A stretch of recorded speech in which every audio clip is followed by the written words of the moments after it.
Hello everybody. Today we came up with one more game of mine. So this is a blitz game again.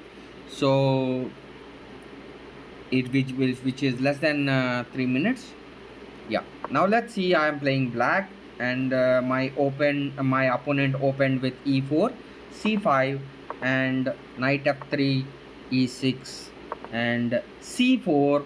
Just acting like a good pressure on d5, but this is not going to stop me playing my move d5. I can play the move d5. So pawn takes, pawn takes, pawn takes, queen takes, and this is the biggest flaw in this is you are having a bad pawn on d2. Of course, no problem, you can exchange it. But if you don't exchange the d pawn, now you can see that there is a d pawn which is very isolated, which is very isolated. So you need to, at one point, white have to exchange that pawn. Okay, knight to c3, kicking the queen, and queen to d8, bishop to c4, definitely developing your pieces. And white is trying to castle. White is preparing for castle. Bishop e7 is a very good move. You can't play knight to f6 because knight g5. If you play knight to here, knight to g5, again you are encountering knight to g5 and attack on f7. So bishop e7 is a sensible move. You are not allowing to knight g5, and pawn to d4 with a very good idea, just moving, just clearing off its bad pawn. So why basically what happens is when you don't have a friendly pawns, the pawn will generally become weak. If you have a weak pawn, you have to exchange it. Okay, and we are trying. You have to, black exchanged it, and queen takes, and knight to f6. Of course, you have to play knight to f6 and develop your pieces. Yeah, queen, white can exchange the queens, and which white did. And bishop takes. Here bishop takes is a good move. King takes is met with bishop takes pawn, which is a bad idea. So bishop takes is a reasonable move, even though it's look a little odd, but yeah. And king castles, white castles, and black castles, and bishop to d8, bishop to rook to d1, knight to c6, developing the bishop, and knight to g5. I don't think knight to g5 is a good move because I still think there is no point of pinning that knight because it is well supported by the bishop. Okay, now let's see. Probably, but you can prevent that bishop on d8. If you want to play on c7, then you are preventing it. So in that way, probably bishop g5 can make a little sense, but I still think bishop g5 is not necessary. Bishop f4 or bishop e3 could be much more reasonable. Bishop f4, because bishop to e3, you can simply attack this diagonal on c5. You can come on to c5 in the future. You can pick that diagonal, or you can simply play bishop to f4. You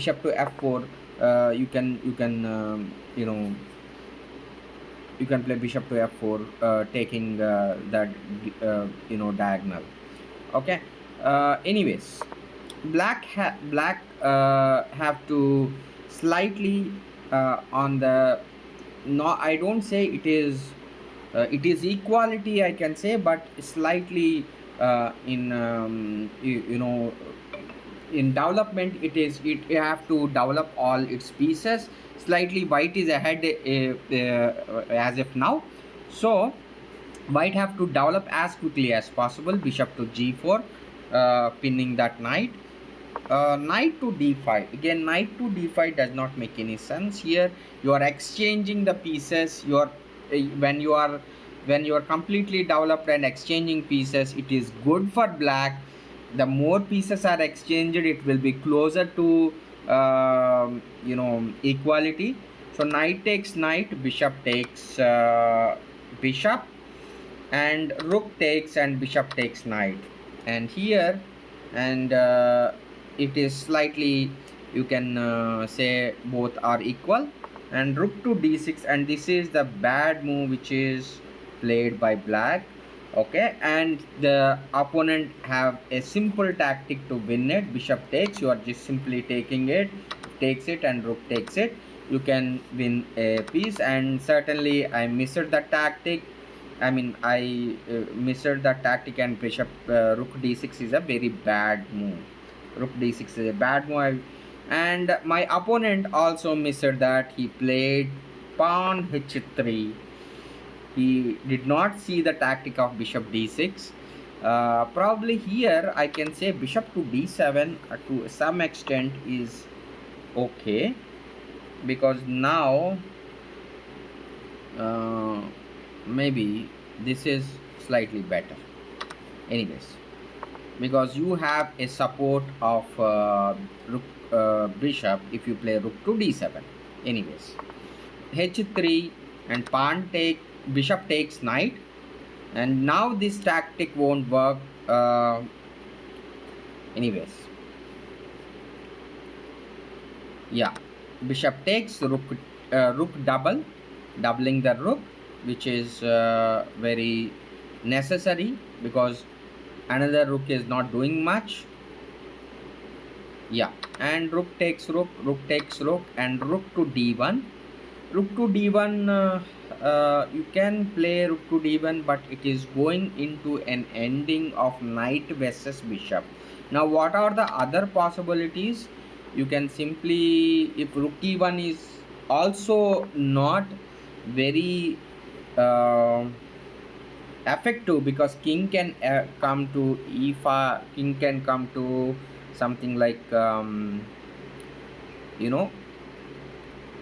f8. You can simply play this rook to e, rook to e4 can be okay, I guess. Anyways, but rook to e4 I don't see again there is much purpose. Okay, let's see, let's go back. Where is,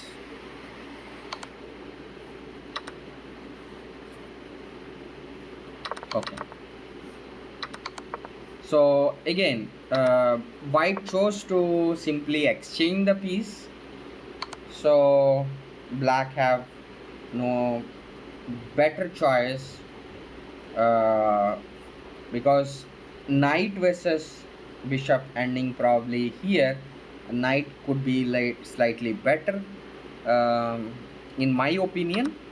And knight to d4, centralizing the knight is doing wonderful, and pawn to g4. I think this is a mistake now, because now white is fixing its pawns on white. Now I can fix that pawn on white by playing a very good move g5. Now look, now when the pawns are in white, what happens now? This will become a bad bishop versus good knight ending. So because now I am fixing my pawn on black, now see, his bishop cannot attack my pawn, but look at that, because all my pawns I will try to fix it in black, so that it is the make sure my his bishop won't attack my pawns.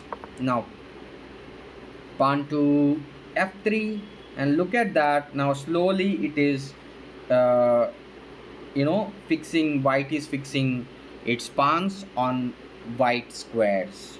Now pawn to c d, pawn to f6 idea, bringing the king to f7, g e6 in a way. Okay, and now to king to f8.